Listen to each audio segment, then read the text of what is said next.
Yung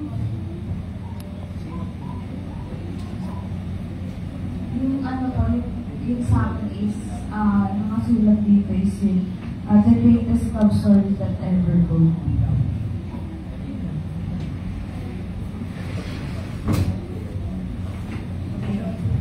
Yung greatest love story that ever told. Pababasa din natin doon sa Ephesians chapter 5 verse 22 to 35 na in-establish ng Diyos, in-institute ng Diyos yung marriage.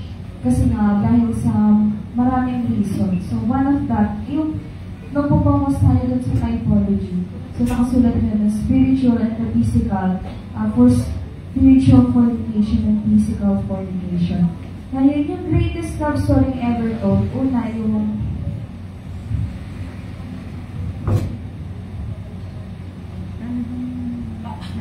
una po dyan is yung kay Adam and Eve.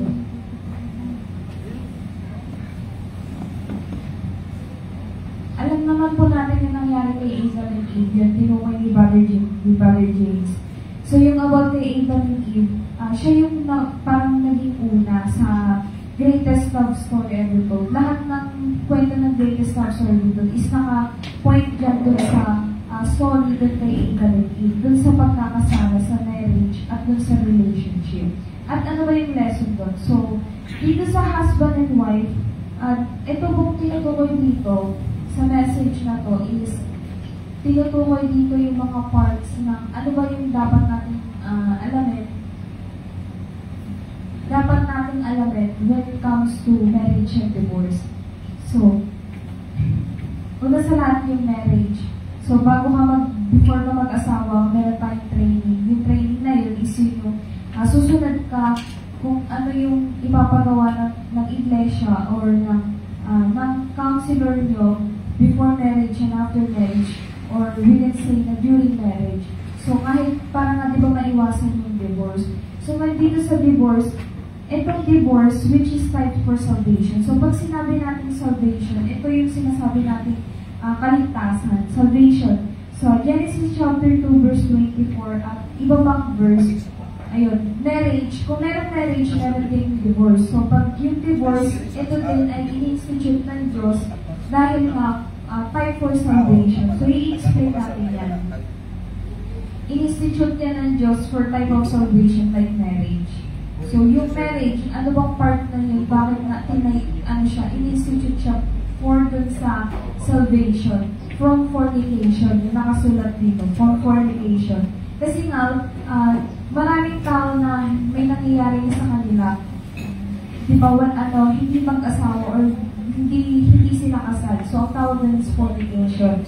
So, yung fornication, hindi siya dapat mangyari dahil na-institute ng Diyos yun. Yung marriage siya galing sa Diyos, hindi dapat nangyayari. Yung from fornication, kailangan mapakasal para maiwasan yung fornication. Yun yung message doon. Now, yung divorce, medyo unlike doon sa marriage. Kasi ang divorce is physical salvation from what? Physical salvation from death punishment. Pag sinabi natin that death punishment, yung pangatlo na miss kanina ni hindi na isama. Yeah. Death punishment yung pangatlo sa ayun po, death punishment. Ang sagot po niya is yung divorce is a physical salvation from death punishment. Pag sinabi natin death punishment, sa panahon ng Old Testament, yung death punishment, di ba pagka nag-commit ng kasalanan sa yung asawa or hindi ba, asawa lalaki o babae, is papatayin yun. So, yun yung part ng sa Old Testament. So, meron diyang message. Kailangan ng physical salvation. So, paano mo ililigtas yung asawa mo kung nag-commit ng fornication or adultery or kahit ang uli ng kasalanan? Ito yung meron tayong tinatawag dyan na sa pamamagitan ng kaligtasan, pag biblical divorce. Ano ba yung biblical divorce?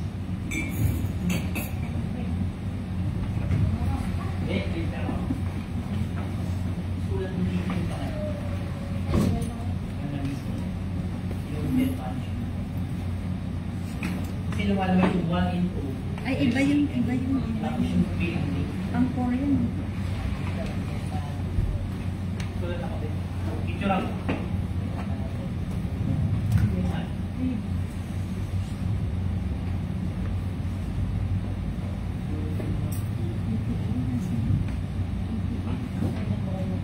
Physical salvation of death punishment.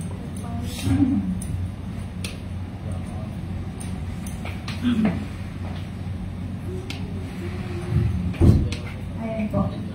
So, pagdating po dun sa death punishment, yun ay kung ito na po yung sa Panahon ng Old Testament. So, yung divorce practices, hindi naman talaga siya nakasulat verbatically dun sa Bible. Pero ang biblical divorce, hindi siya masama. So, paano ba yung process ng biblical divorce, ay yung tinatawag natin na alternative to divorce. Uwi kayo. Ako lalo lang yung natitira dito. Physical din naman ako pero sabi pa ako may reklamo kasi Ayan. Ang alternative to divorce, kung meron po kayong idea, is nakakonect yan dito kay Adam and Eve. So, ang ginawa, ano po ba magbabalik tayo sa past? Ano po ba yung ginawa ni Adam doon kay Eve after nung magkasala si Eva? Sinamahan pa rin. Sinamahan niya pa rin. So, ang tawag doon, alternative to divorce. Yung kasalanan ni Eva, knowing na nagkasala yung asawa niya, pag di-divorce niya yun, pag hindi niya pinorgive yung asawa niya, hindi niya pinasok yung repentance, papatayin yung babae. So, papasok yung death punishment. Kaya kailangan ng, ang ginawa ni, instead ang ginawa ni Adam is alternative to divorce. Parang, ano siya, opposite way of divorce, pero para siyang divorce. Kasi iiwanan mo yung kasalanan, no? Iiwanan mo yung kasalanan ng asawa mo. Hindi divorce mo yung kasalanan na nagawa niya.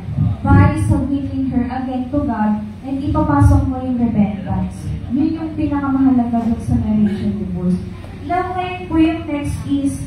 yun ang pinakamahalaga kapag ka pumasok sila doon sa malapit na sila mag-divorce. Opo. Yun, Kasi so, sabi mo kanina, yun ang pinakamahalaga sa pag-aasawa eh. Yun ang pinakamahalaga kapag umabot pa ang pag-aasawa sa divorce. opo. Ngayon po yung next is yung remarrying. Masama po bang mag-remarry? Or in English, isn't sinful to remarry. So, kasabi ko lang po kanina na, if you're biblically divorced, hindi siya kasalanan. Sabi po dito sa Deuteronomy 24 verse 1 to 2, or Matthew chapter 19 verse 9. And ang remarriage, yung tinatawag natin remarriage. Sulat mo yung verse. 24 of Deuteronomy and Matthew chapter 19 verse 9. Deuteronomy chapter 24 verse 1 to 2. And Matthew 19:9. Ayan. Ang remarriage is same reason po yan ng marriage. Salvation from fornication. So, which types na itong tinitipo dun sa spiritual salvation natin. Ibig sabihin, yung marriage, hindi siya kasalanan. Kasi nga, din-divorce mo eh. Pwede kang mag-divorce, pwede ka din mag-remarry. Basta hindi ka lang talaga kukunik nung sinasabi natin sin, adultery, fornication, or ano pang sin na meron doon. Kailangan kasi mailigtas yung ating sarili doon sa... Pwede ko sabihin, Sister Joanna, pwede mag-remarriage sa same person. Opo. Na naka-commit ng sin. Kaya pwede siya mag-remarriage. Papatawarin. Opo. Basta papatawarin. At saka, pero dapat talaga natin maintindihan sa marriage and divorce, kung hindi ko na-mention ng iba, is mahirap talagang pumasok sa relationship nang ang partner mo is hindi believer. Magkakagulo yung relationship doon. So, mas hindi siya matutupad kung ang partner mo is hindi believer. Kaya, ang yung sinabi believer. ni Paul sa 1 Corinthians chapter 4 verse 16, equally yoked with another. Yeah. Do not be open na ang believer. Ngayon po, yung yan, after ng marriage is na biblical kailangan, hindi siya sin if or biblically divorced. About naman dun sa past relationship, Yung past relationship, ayan. Ano po ba yung lesson dito sa past relationship? Pino-forgive tayo ng Diyos dun sa past ignorance natin. Kung tayo talaga ay nag-truly repent. Yan mababasa natin sa Acts chapter 17 verse 30. And Philippians chapter 3 verse 30. Kasi dito, God is more interested dun sa present natin kaysa dun sa past. Kasi nag-repent ka na, di ba? Ang repentance, meron ng awan Diyos. So pag nag-repent ka, mas focus yun dun sa future mo o yung present life mo dun sa past life mo. So yung past relationship, kahit na di ba sabihin natin na kahit sabihin natin na tayo nagkaroon ng kasalanan sa dati na past relationship natin, basta meron tayong truly repentance, isipo-forgive ng Diyos yun. Kaya mahalaga yung repentance. Katulad yung nangyari po dun sa, yung best example dito sa past relationship is yung woman at the well. Yung babae na nandun sa, well, di ba kanausap niya si Kristo, while he was talking to Christ, sinabi niya na, Chapter 4. opo, ang verse po nun is John chapter 4 verse 17. So, nung time na yun, sinabi niya, hindi niya mga asawa yun. Pero God was hoping her na dapat niyang sabihin at dapat niyang ituloy na yun ang mga husband, na yun ay husband niya. Ayan, so niligtas siya ni Christ doon sa pamamagitan ng, niligtas siya sa pamamagitan doon sa physical defilement. Ayan, yun yung epekto na sinabi sa kanya ni Kristo na dapat mong ituloy na husband. Kasi bakit sinabi ni Kristo yun? Ang lesson kasi doon, ang marriage, kapag once na pumasok ka sa marriage, kailangan na ito ay secured, holy, and sacred. Sabi dito sa verse na 1 Corinthians chapter 7 verse 27 and Hebrew chapter 13 verse 4. Ang marriage and relationship ay hindi yan dapat for fun lang. So, di ba kasi iba, nagkakaroon ng pumapasok sa relationship dahil pwede magkaroon ng motivation, pwede silang maging masaya sa buong buhay nila dahil lang sa gusto nila. And minsan na diba yung iba is ginagawa pang laro. So, ang relationship sa harapan ng Diyos, kailangan ang marriage sa harapan ng Diyos, ito ay sacred and holy. Kaya nga nagkakaroon sila ng question na masama ba yung divorce? Pero kailangan lahat ito yung biblical. Ayun. Itong lesson sa atin is yung ano yung nangyari sa beginning ay hindi yung repeated yung mangyayari dun sa future again. So, para lang siyang cycle. Kaya yung Adam and Eve, husband and wife, and marriage and divorce, para iligtas sa fornication or adultery. Yan. Yung mga bagay na yan, ito yung pinitipo lahat doon kay Adam and Eve. Kasi si Adam and Eve ay best na tipo para doon kay Kristo at doon sa bride.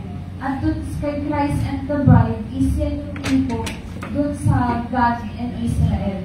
Diba? Kahit many times na nagkasala na yung bride, yung asawa is sinamahan niya pa rin at sinabit niya, pinorgid niya at nagkaroon ng repentance. Yun lang po.